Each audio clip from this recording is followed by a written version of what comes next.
Hello and welcome to another episode of Rico'S Rants. I'm your host, Rico DiGiorgio. Holy fuck. Okay, first off, before I say anything else, major fucking spoilers. I may warn you guys again, but I'm going to spoil the shit out of the movie I saw tonight. Chances are a lot of you have not seen it, so if you have not seen Spider-Man Homecoming, go fucking see it and come back and watch this. There's your warning, and it just went by. So, holy shit. First off, going back to Captain America Civil War, this Spider-Man, best Spider-Man. I went with my brother, and I got with a friend. My friend is kind of annoyed at me. And I feel bad. I was supposed to see it with my friend, and then my brother sort of, I was going to babysit for him tonight, and he said, I got a better idea. Let's go see Spider-Man. And he was all of a sudden at work. You know, I'm sorry to my friend. I'm sorry. I will make it up to him. I will pay for his ticket. I will see it with him. I'm going to see it again. I'm going to have to see it again. I know my mother's going to want to see this. I know, I'm going to see it with my friend. I may go by myself at some point. It was that fucking good. Easily, Tom Holland rocked it. We knew he was going to be fine because in Captain America Civil War, he fucking rocked it. He was a legit kid. The suit looks, 60s, it doesn't look like they're trying something new. They're trying something old, which is nice because the title alone, Homecoming, is Spider-Man coming home, finally, to the Marvel Universe. The Marvel Cinematic Universe, that is. And listen, I'll run through why Tom Holland is the best Spider-Man. But you have to remember, I grew up with the Tobey Maguire Spider-Man. My issue with Tobey Maguire Spider-Man is that his Spider-Man was okay. It was to me, Spider-Man's very quippy. He's not funny, but he's very quippy. And he's sort of, and all things, I cannot forgive Spider-Man 3. My brother actually told me, he's like, dude, Venom in Spider-Man 3 was legit. And I just kind of like, oh, dude. Not thrilled to hear you say that. But I don't hold it against him. He's not really a comic book nerd. He called me the comic book guy. He's like, Rico, will you dress up as the comic book guy for Halloween sometime? Because that's just sort of now who you're becoming. I'm like, I am a comic book guy. I'm not the fucking, hello, fucking worst impression ever kind of comic book guy.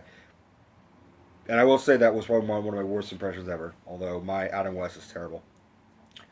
According to my friend. Tobey Maguire, first off, in the first Spider-Man, was 25. He looked 30. He's supposed to be a senior in high school. Granted, I look older than my actual age. I just turned 26. When I didn't really change that whole lot. But when I was in high school, I looked way older. So I can get that kind of situation.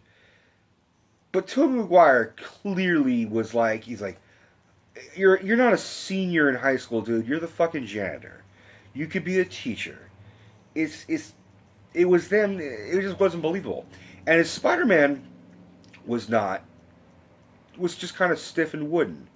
When he's first getting his powers, he's kind of like, woo! Kind of like at that level. Not like excited, like, I have these fucking powers. I can do shit. I can spin web. I can, scale buildings. He just kind of was like, yeah, I'm Spider-Man. At least that was my take on it. His Peter Parker, on the other hand, I thought was very good. I thought he captured the nerdiness. I mean, Peter Parker is a nerd. He's a geek. Going to Andrew Garfield, I thought his Spider-Man was great.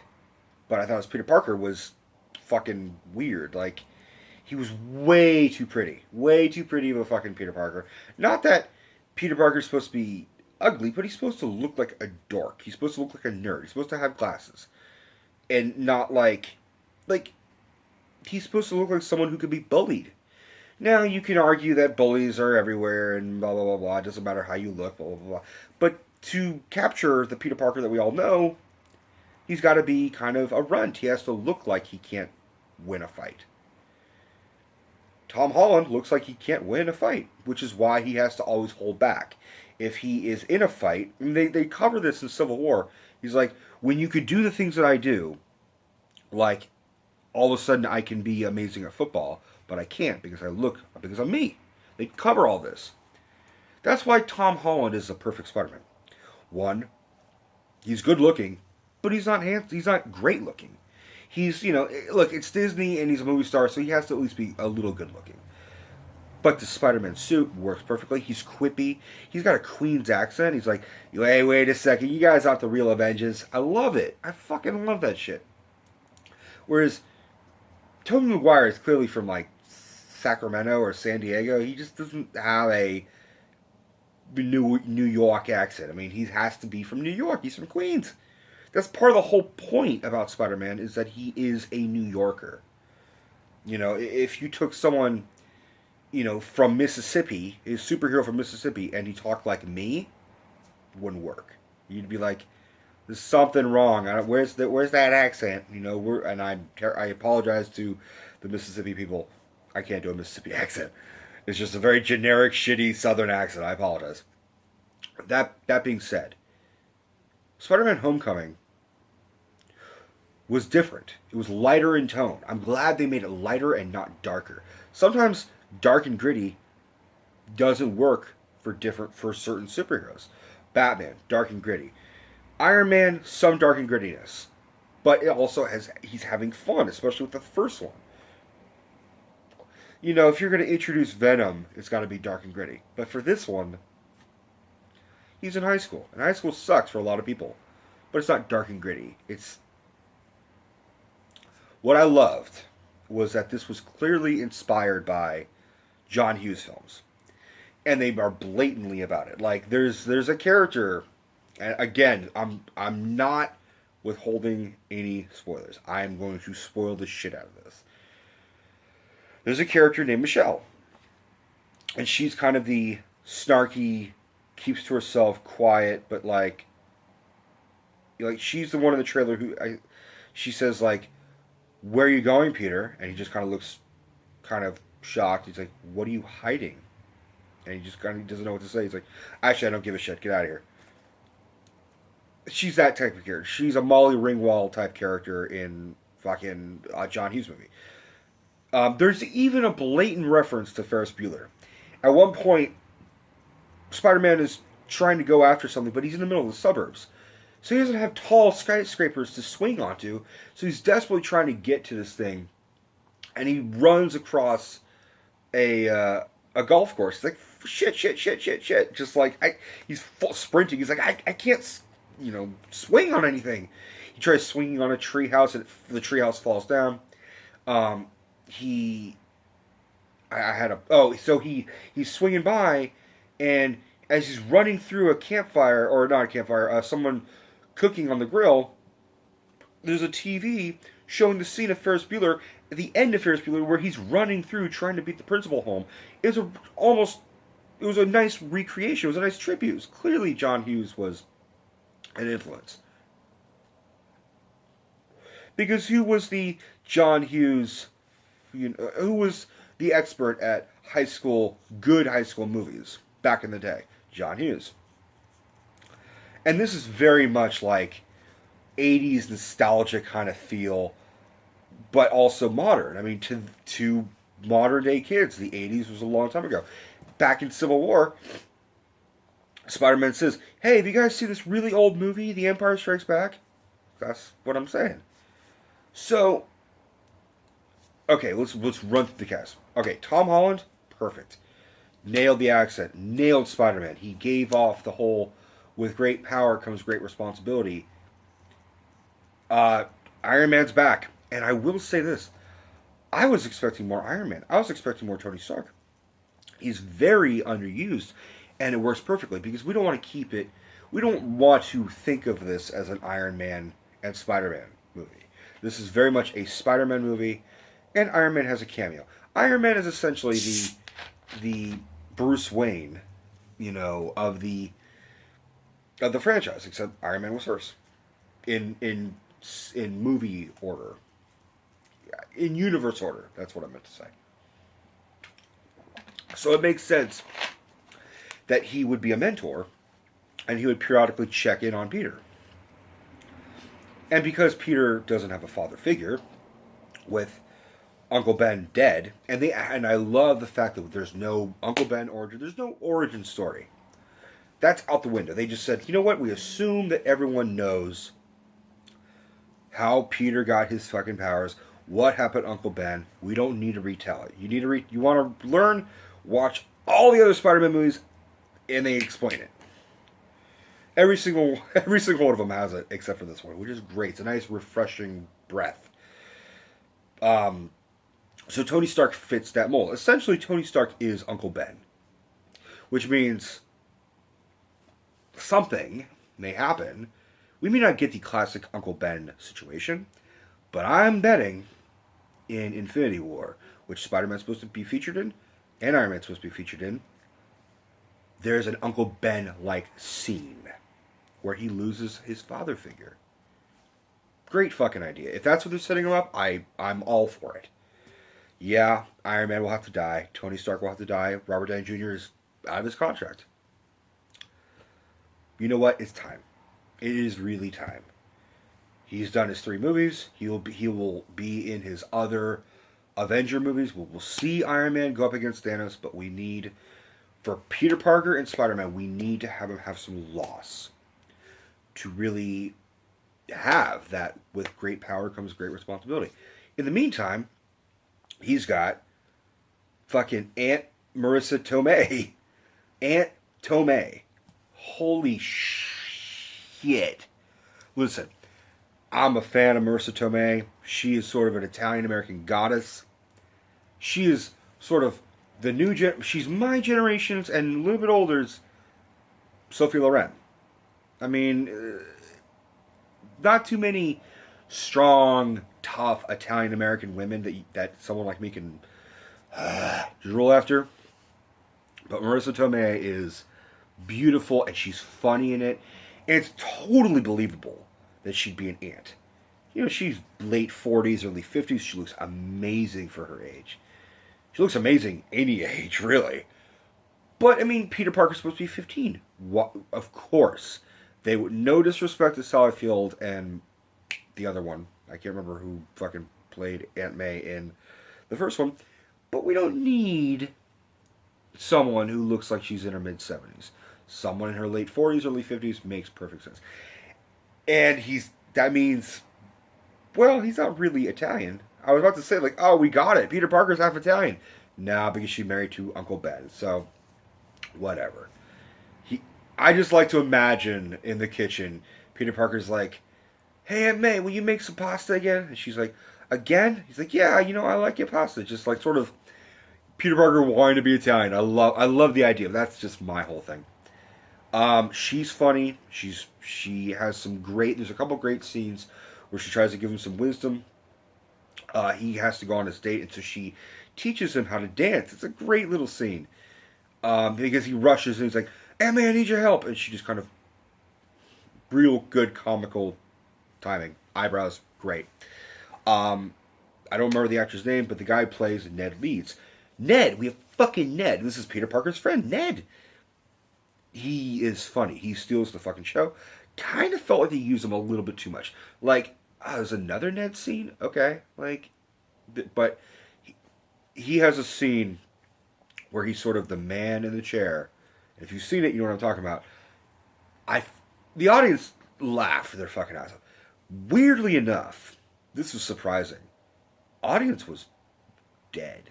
Like, there was no one in the audience except for me, my brother, maybe like 8 other people. Granted, it was a 10:30 showing, but on a Saturday night, I was really surprised. But this is, I mean, it's still going to make money. But no one's not going to see this. Okay. That being said, Michael Keaton. Wow. As a villain, he is great. He is imposing, he's intimidating, he's also very charming. There's a great scene, and again, spoilers. There's a great scene where it is revealed that he is the father of Peter Parker's date for homecoming. Peter has a crush on this girl, asks her out, goes to Aunt May, she teaches him how to dance, goes up, knocks on the door, boom, door opens, and it's Michael Keaton. This is 3/4 of the way of film of the almost to the end of the film. So they fought each other, and Parker knows it's him because at one point Michael Keaton walks around without his suit on, walk around like a normal guy. This is that ferry scene in the trailers that y'all saw.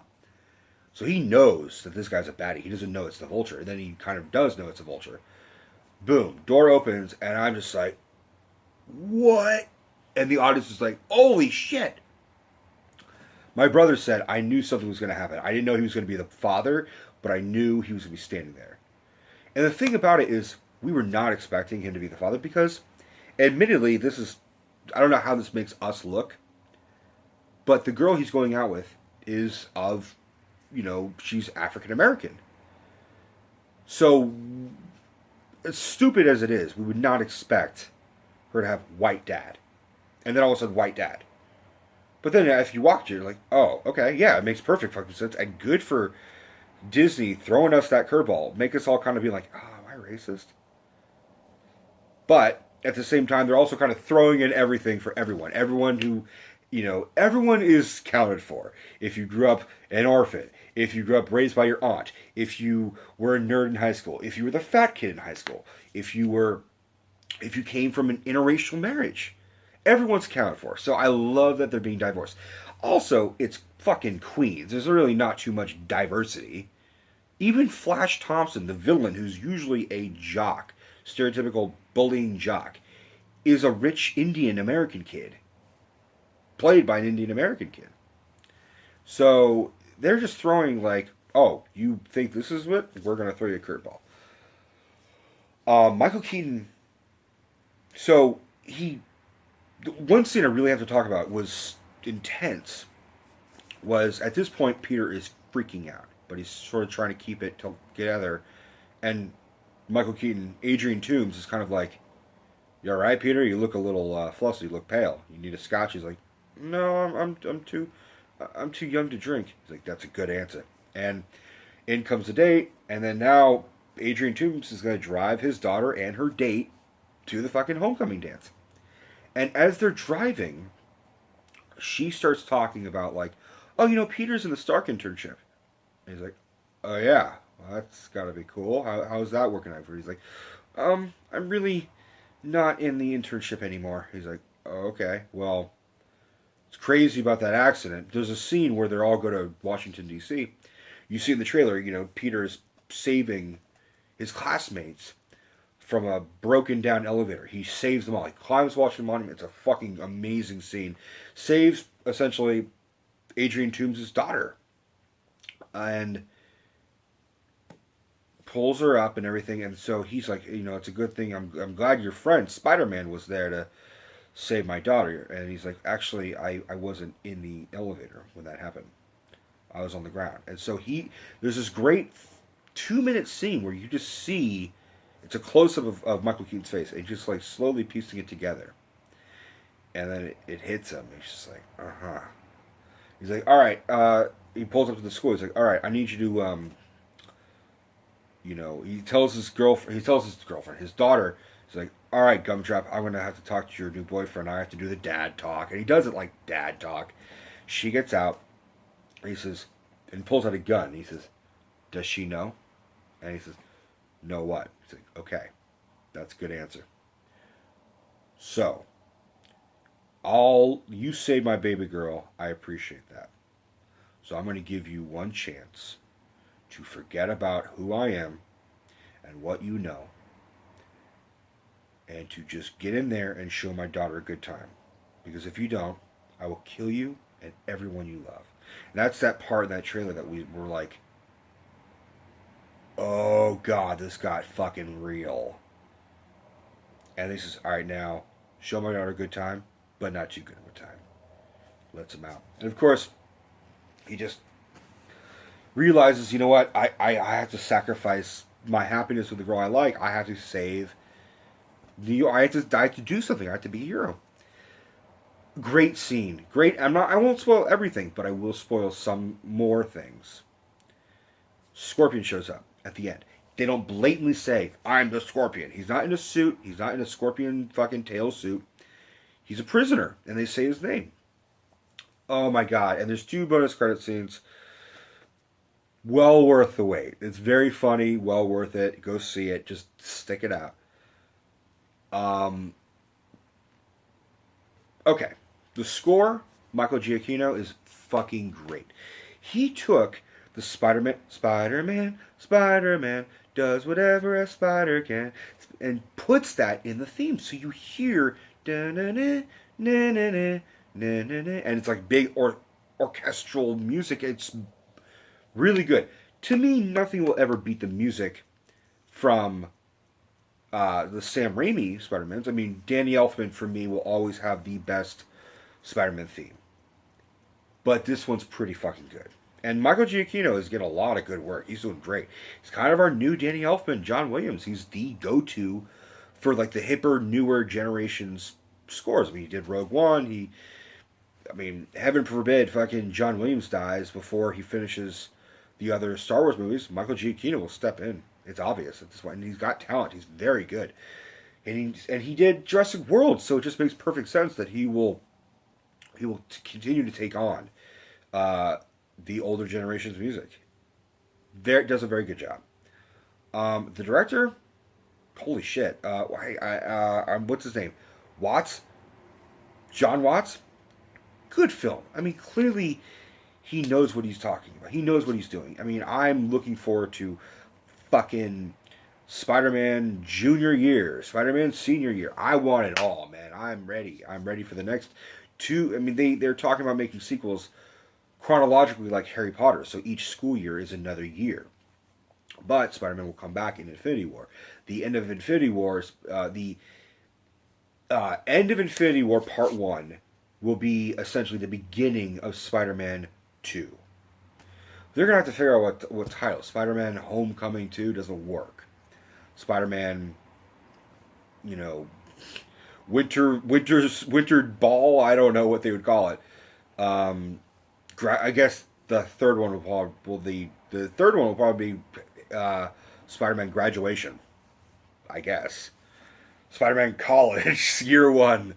But I mean, after a while, they may do like the Captain America stuff, which will, Winter Soldier and then Civil War. They may take homage from another comic title.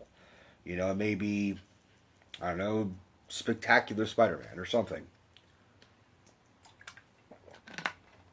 But I'm ready. I'm so grateful that I got to see this. I'm very happy. I did see it in 3D. And I'm not a 3D guy. It gives me fucking headaches, so I'm just really not the go-to guy for 3D movies. And I will say that it didn't need a 3D. It was very underutilized. It was very kind of just... I'm going to watch it without 3D the next time I see it. 1, it's cheaper. 2, don't need it.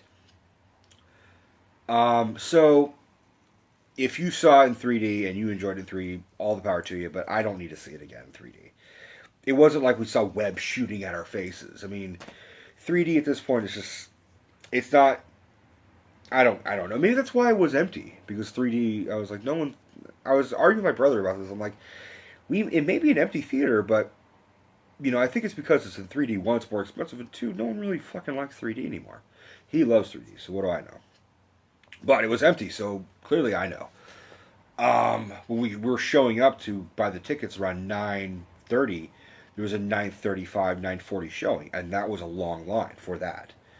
So maybe I do know what I'm talking about. I'm trying to think if there's anything else. John Favreau's in it, and he plays Happy Hogan. He plays the same character he's been playing in all the Iron Man movies.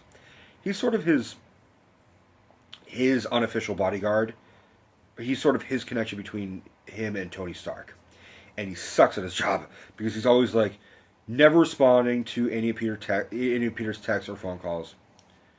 And oh, this is one thing so Parker gets he gets a suit upgrade. Puts it on, and that's the suit we've been seeing. That's the classic, looks like a Steve Ditko suit. That's the suit from Civil War. He takes off a training wheels protocol, which restricts all the powers that the suit can do, like manipulate the web shooters. He's got a glider. He's got a little fucking tracker thing on his emblem, and he's got an AI. He's got a fucking Jarvis, but it's not Jarvis. He names her Karen. How sweet. Here's a little fun fact. Karen is voiced by Jennifer Connelly. You know who she's married to? Paul Bettany, the guy who fucking voiced Jarvis, who now plays Vision. So you have to imagine they're both kind of like, oh, that's cute. He gets his own little AI, and Jennifer Connelly sounds so sincere and sweet. And also, it was nice that they brought her back to Marvel because she was in the first Hulk movie, the one with Eric Bana, the one that's not connected to this. It's like, hey, Liv Tyler may be Betty Ross now in this continuity, but we're going to kind of pluck another Betty Ross and throw her in this one. I love that shit. Disney's doing a great fucking job. Okay, how would I rank the Spider-Man movies? All of them. So that's Spider-Man, Spider-Man 2, Spider-Man 3, Amazing Spider-Man 1 and 2, and then Spider-Man Homecoming. Okay, this is it. Spider-Man Homecoming, Spider-Man 2 from Sam Raimi, Spider-Man 1, Amazing Spider-Man, Spider-Man 3, and then Amazing Spider-Man 2. Spider-Man Homecoming is easily my favorite Spider-Man movie until they bring me the next one. I'm really curious how the fuck they're going to throw Venom in this, but I don't think they should do Venom. I want to see Carnage. Give me Carnage. Give me fucking Mysterio. Give me Scorpion. I'm looking forward to all the villains that we have not seen, and now that Marvel's behind it and Disney's behind it, I fuck you, take my money, take it all. So, that being said, did you guys see it? Did you guys like it? Did you guys not like it? Let me know. I'm ready for a fight. I will defend this fucking movie. I'm ready. Let's bring it. But fucking Spider-Man was amazing. No pun intended. Love you guys all to death. Don't forget to like, subscribe, and comment, and share. Ciao.